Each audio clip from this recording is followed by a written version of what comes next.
오늘 우리에게 주시는 하나님의 말씀은 시편 37편 11절입니다. 11절을 제가 봉독합니다. 그러나 온유한 자들은 땅을 차지하며 풍성한 화평으로 즐거워하리로다. 아멘.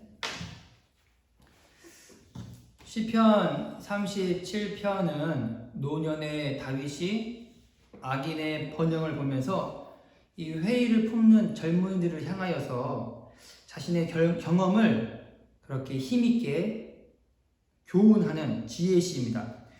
1절에서 8절은요, 이 시인은 시의 첫 부분에서 행악자의 불의에도 불구하고 하나님을 의뢰하라라고 권면하고 있어요. 타인의 왕성함을 보고 불쾌하게 생각하는 투기를 버리고 하나님 앞에서 잠잠히 기다리며 지켜보는 신앙을 요청하고 있습니다. 1절부터 보시면 시인은 악인들 때문에 안달하지 말고 못된 짓 하는 자들을 시기하지 말라라고 합니다. 그들은 풀과 같이 곧 시들어 없어질 것이기 때문입니다. 하나님을 신뢰하고 선을 행해야 돼요. 그렇게 될 때에 너희가 땅에서 하나님을 신실함으로 번영을 누리며 안전하게 된다는 것이죠. 하나님 안에서 너희 기쁨을 찾으라라고 합니다. 하나님이 그 사람의 마음의 소원을 이루어 주실 것이기 때문이죠.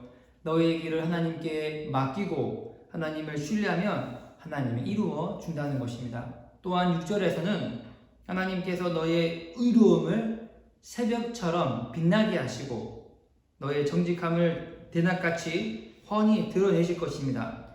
주 앞에서 마음을 고요히 하고 묵묵히 참고 기다려야 돼요.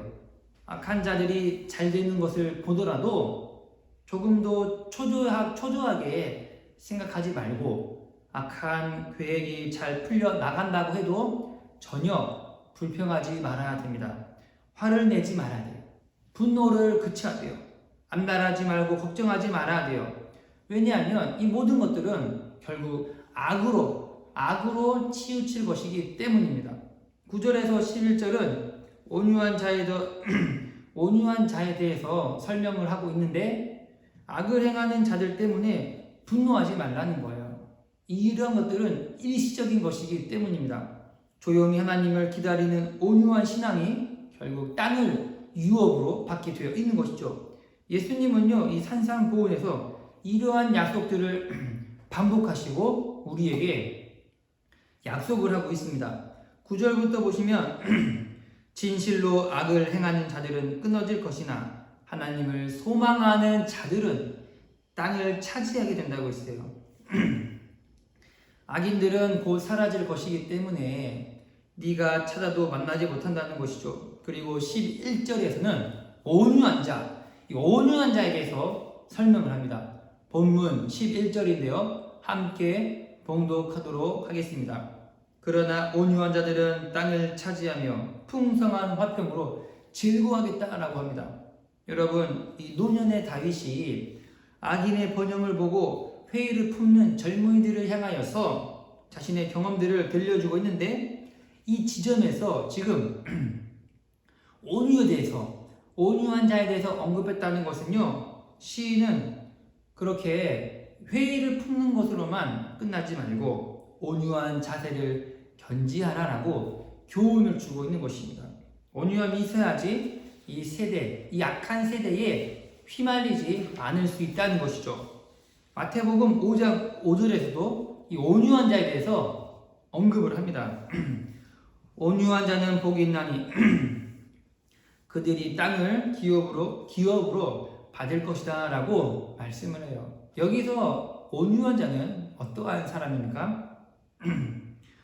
이 온유한 자는요, 외부로부터 닥치는 억압과 고난에 대하여 거칠게 반발하거나 인간의 힘으로 해결하기 위하여 결사적으로 대항하는 것이 아니라 상대방에 대한 미움과 복수심에서 벗어나서 모든 것을 하나님께 맡기고 영적 평정을 유지하는 사람이죠. 이러한 사람은요, 겉으로는 보기에는 소극적으로 무기력하게 볼 수 있지만 내면적으로는 이 만왕의 왕 되신 하나님께 대한 신뢰가 있기 때문에 요동하지 않고 심지가 굳으며 일괄적으로 외유내강이 있고 그 마음에는 천국을 소유한 사람입니다. 다시 말해서 이 온유한 사람은 하나님을 전적으로 의지하며 그의 역사를 기다리는 사람이죠. 성도 여러분, 지금 악인이 활개를 치고 번성하여 악이 우세하는 것처럼 보이는 이 시점에 우리에게 필요한 것이 무엇입니까? 온유함이에요. 온유함. 하나님께서 우리에게 온유함을 달라라고 강구해야 됩니다. 왜냐하면 우리의 힘만으로는 이 악을 이길 수 없기 때문에 그런 것이죠. 악은 결국 하나님이 심판하실 것이고, 또 우리는 이 나그네와 같은 인생 속에서 온유함을 견지하며 살아가야 돼요. 하나님을 전적으로 의지하고 하나님의 역사를 기다려야 되는 것입니다. 하나님은 하나님의 때에 결국 심판하실 것이고 하나님의 나라는 완성될 것이기 때문이죠. 우리는 이 악이 우세하는 세상을 보며 시기하지 않아요. 또한 분노하지 않고 불평하지 않아요. 본문에 있는 것처럼 그들은 푸른 채소같이 쇠잔해질 것이기 때문입니다. 예수님은 마태복음 5장 11절에서 무엇이라고 했습니까? 나는 마음이 온유하고 겸손하니 나의 멍에를 메고 내게 배우라. 그리하여 너의 마음이 쉼을 얻으리라. 우리 예수님이 온유하신 분이죠. 우리는 그 온유를 닮아가야 돼요. 온유를 배우며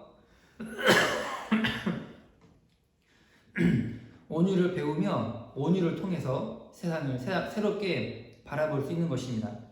이사야 53장 7절은 이렇게 말하죠.